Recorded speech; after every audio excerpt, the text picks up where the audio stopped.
Em provas de vestibular, e o tema de hoje de filosofia da nossa primeira aula é epistemologia. E aí eu faço uma pergunta para vocês: o que você tem aprendido hoje? A epistemologia trabalha com questões relacionadas ao conhecimento. O que você aprendeu no dia de hoje? O que você aprendeu durante esse tempo que você está nos seus estudos, está lendo, está analisando diversas coisas? O que você tem aprendido? Desde pequeno, o que você aprendeu no seu seio familiar? Quando você veio para o âmbito escolar, o que foi que você aprendeu? E nos dias atuais, o que você tem aprendido? No dia de hoje, você aprendeu alguma coisa? Fica aí com essa pergunta.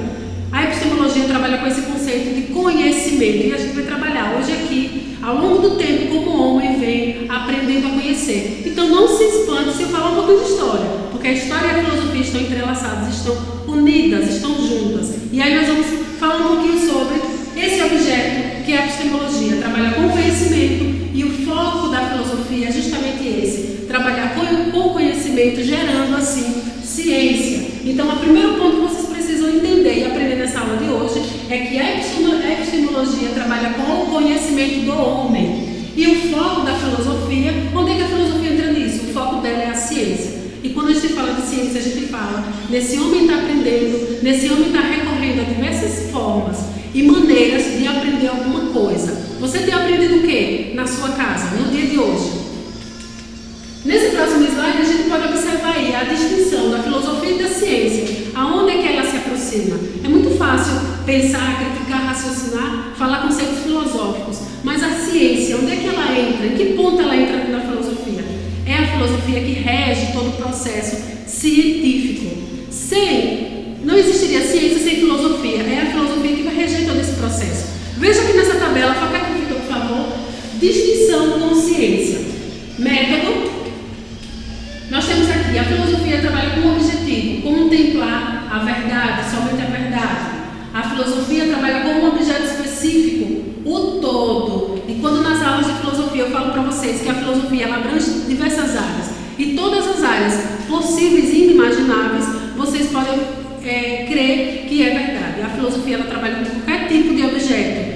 Se gera uma pergunta, ela precisa de uma resposta. Então a filosofia ela está em todo lugar, em todo âmbito. Continuando aqui, nós temos aí o método da filosofia é a justificação lógica racional, é o que a gente vê na sala de aula. Quando eu falo para vocês que a filosofia trabalha com a crítica, trabalha com a perspectiva racional do pensamento humano. Então nós, desde pequeno, eu já falei isso para vocês, nós desde pequeno, nós somos habituados e acostumados no seu familiar, na escola, na sociedade, nós estamos aprendendo o tempo todo a pensar, a criticar e a raciocinar. Vamos ver a ciência agora. No objeto da ciência nós temos como objetivo finalidades práticas de aplicação útil. A ciência trabalha com algo ou alguma coisa que ela precise aplicar no nosso dia a dia, no nosso cotidiano, e você vai ver daqui a pouco sobre isso. A ciência, o objeto da ciência são aspectos determinados, setores e fenômenos isolados. A ciência ela não vai pegar tudo e vai colocar em pratos limpos para que você possa observar. Ela foca em um determinado ponto para que você aprenda alguma coisa, obtenha conhecimento através daquele ponto. Até porque se ela for abranger tudo, fica difícil você observar aquele ponto micro que ela quer que você aprenda. E aí nós vamos para o próximo ponto, o método da ciência. A ciência trabalha com método de verificação experimental.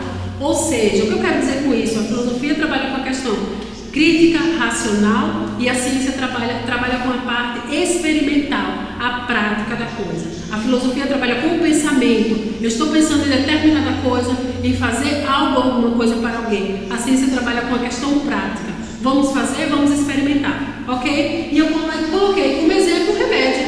E aí eu quero mostrar aqui para vocês esse medicamento. Professora, que loucura é essa? Falando de filosofia, falando de conhecimento, e agora está falando de remédio? Remédio para hipertensão?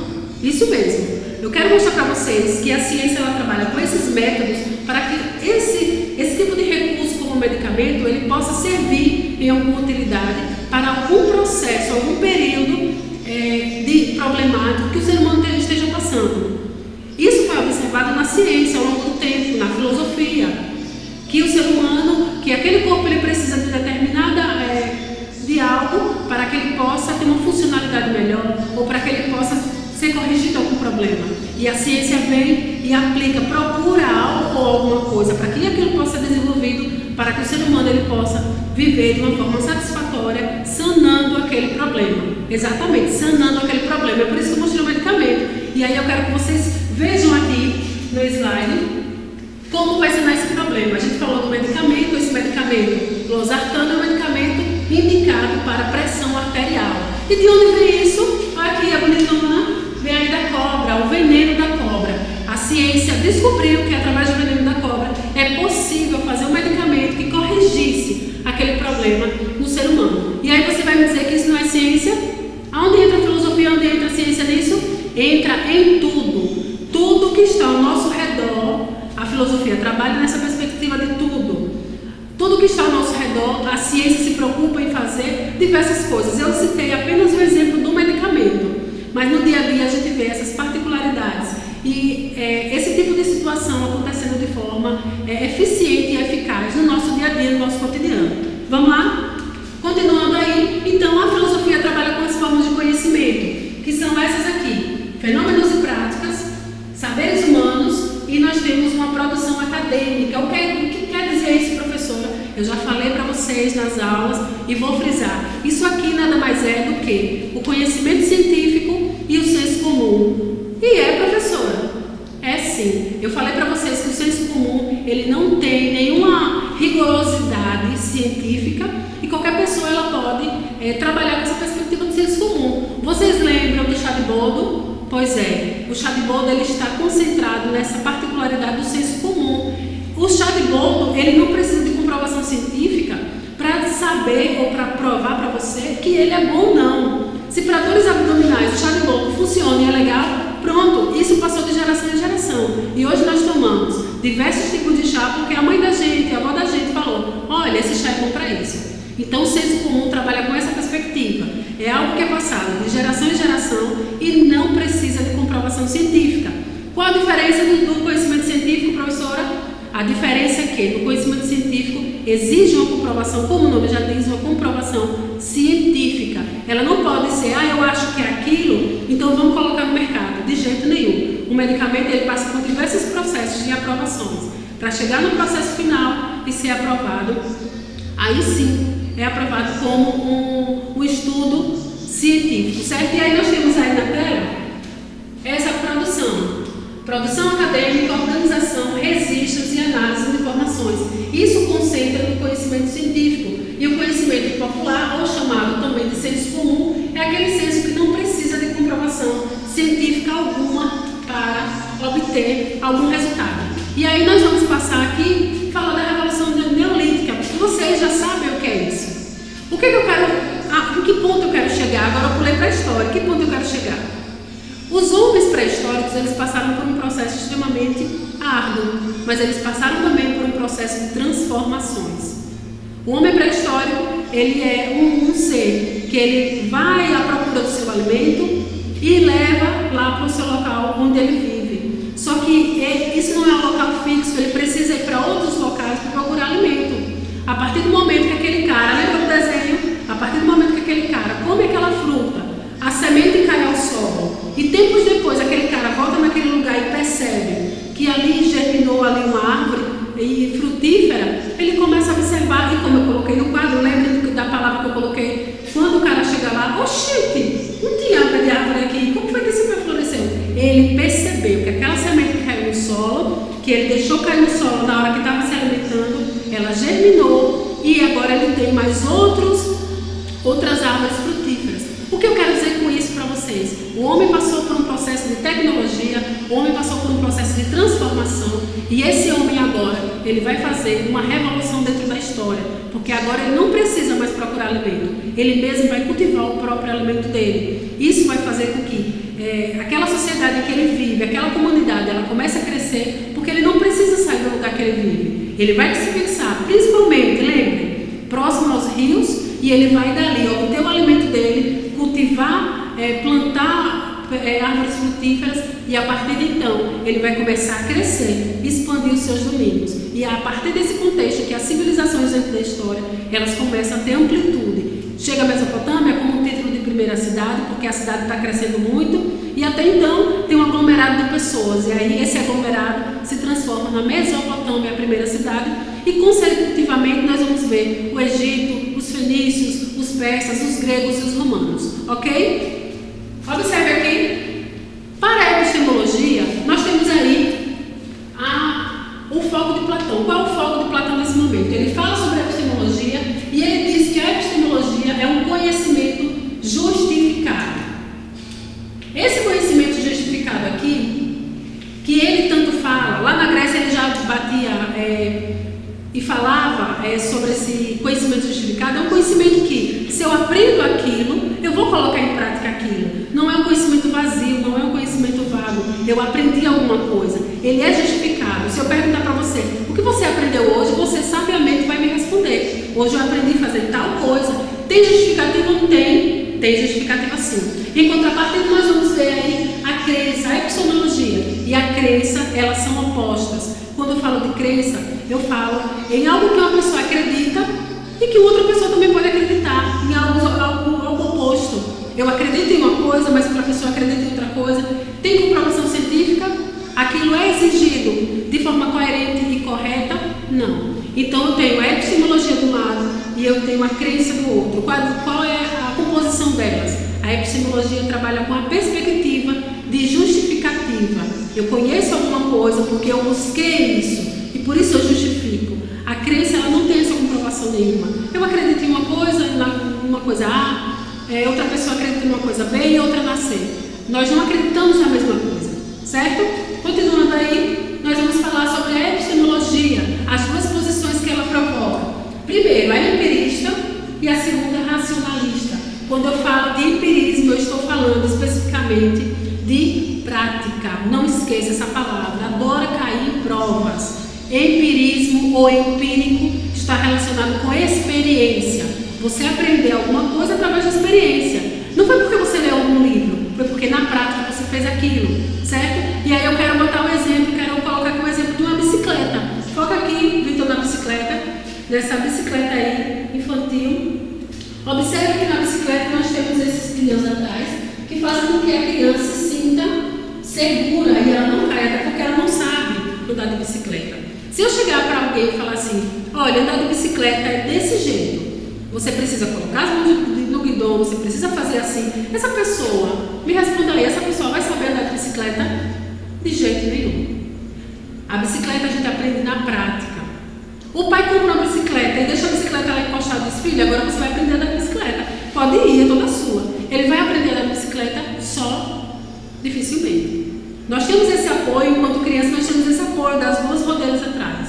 Mas a partir do momento que essas rodeiras elas saem, se torna um pouco mais complicado. A mesma coisa é a epistemologia. O empirismo trabalha com a perspectiva do conhecimento através da experiência. Eu posso falar para você como é que é andar de bicicleta, mas você não vai entender, você não vai ter condições de colocar aquilo em prática. Mas se eu coloco você para andar de bicicleta, eu coloco você na bicicleta e lhe ensino, esse é o conhecimento voltado para o empirismo. O racionalismo trabalha com a perspectiva, como o nome já diz, de racional, do pensamento. Eu falo para você, olha, andar de bicicleta é assim, assim, assim. E você tenta assimilar a partir do raciocínio. Será que você vai aprender? Então, dentro da epistemologia, ou seja, dentro do conhecimento, nós temos essas duas vertentes. Primeira vertente, o empirismo, você aprende através da experiência. Ou a segunda vertente, você aprende através do seu raciocínio. Ok? Continuando aí, nós vamos para a melhor forma de adquirir conhecimento. Qual seria essa melhor forma?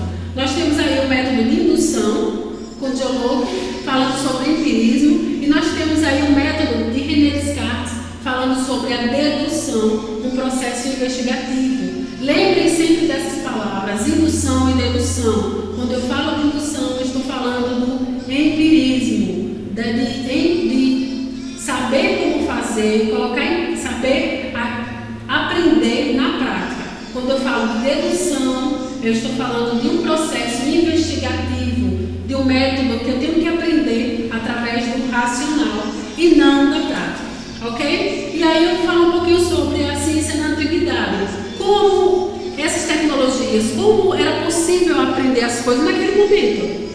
Hoje a gente se depara com diversas situações e a gente para, meu Deus, como é que eu vou aprender isso?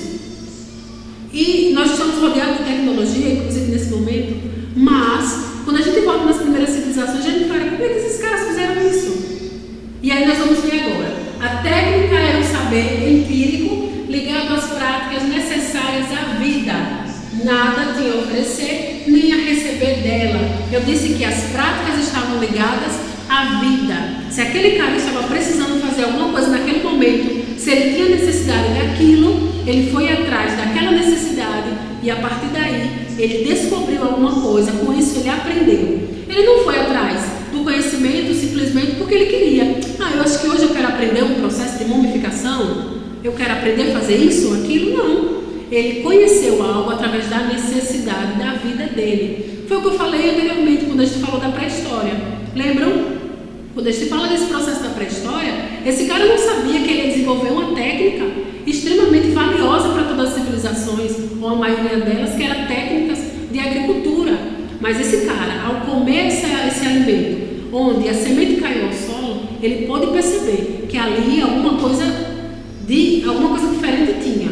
E o conhecimento foi pautado naquele momento, naquele lugar, transformando aí essas grandes civilizações. Ok? Então, ao mesmo ponto em que eles fizeram isso dentro da sua localização, dentro do seu eixo territorial, isso vai crescer e ser ampliado para muitas sociedades, inclusive nos dias atuais.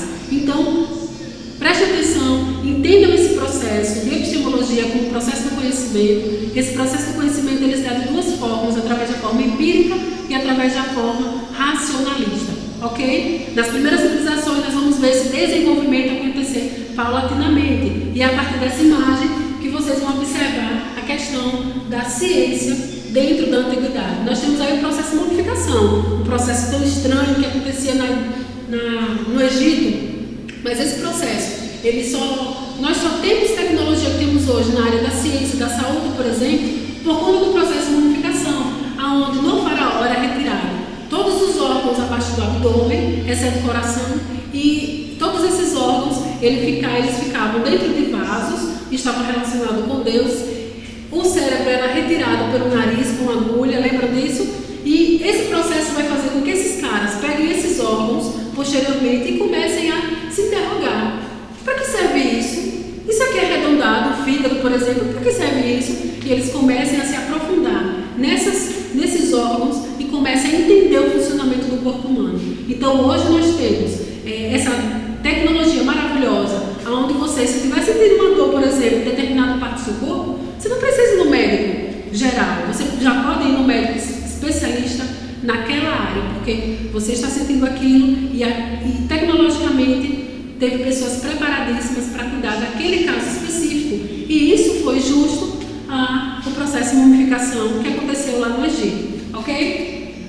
Na agricultura nós vamos ver na Mesopotâmia também os canais de irrigação que começam a ser feitos aí próximos aos rios.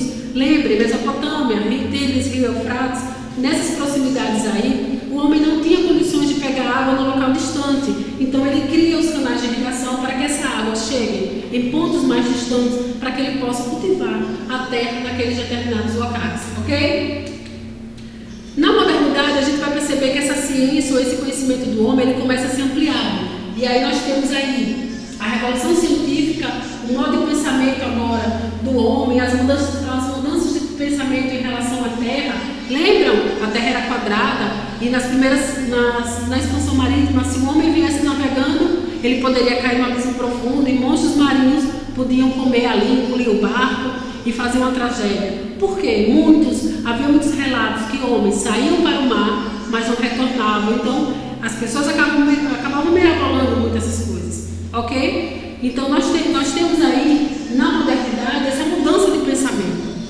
Relacionada à fé, nós vamos ver a figura da fé tendo uma ruptura com Martinho Lutero. Lembram dele? Martinho Lutero ele vai fazer todo um processo aí de as 95 teses, vai falar aí com a igreja que aquilo está errado, aquele ponto não está certo, para tentar conserto, para ver se há uma mudança nessa trajetória religiosa. Só que a igreja não vai seguir por esse caminho e vai haver essa ruptura. Então é nesse momento que o homem acaba tendo atitudes, e essas atitudes são extremamente autônomas, ok? O renascimento e no humanismo nós vamos ver essa característica.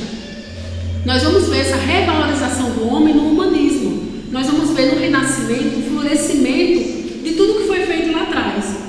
Ok, nas primeiras civilizações, preste atenção, nas primeiras civilizações, nós temos o desenvolvimento do homem. O homem constrói diversas coisas, começa a descobrir várias coisas. Na Grécia nós vamos ter o desenvolvimento da filosofia. Em Roma nós vamos ter grandes exércitos ocupando diversas áreas territoriais.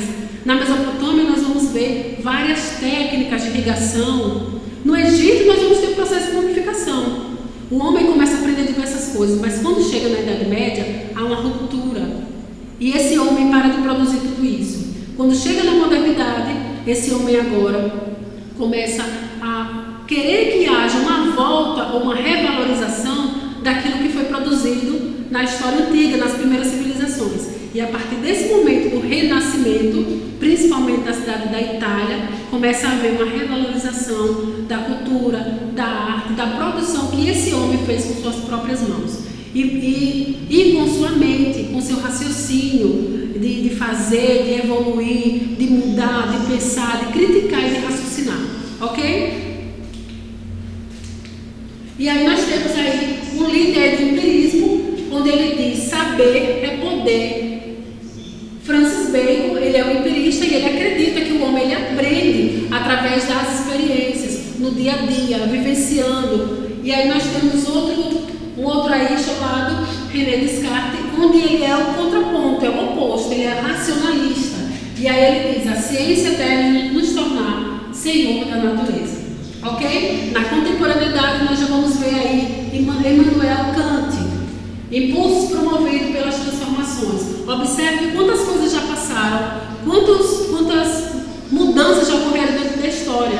Agora o homem ele está no conhecimento pleno. E Immanuel Kant diz o seguinte: peraí, nem empirismo e nem racionalismo. Esse homem não pode aprender alguma coisa antes e outra coisa depois, não. Então essa faceta aí do empirismo e racionalismo, na ideia de Immanuel Kant, ela começa a ser espaçolada.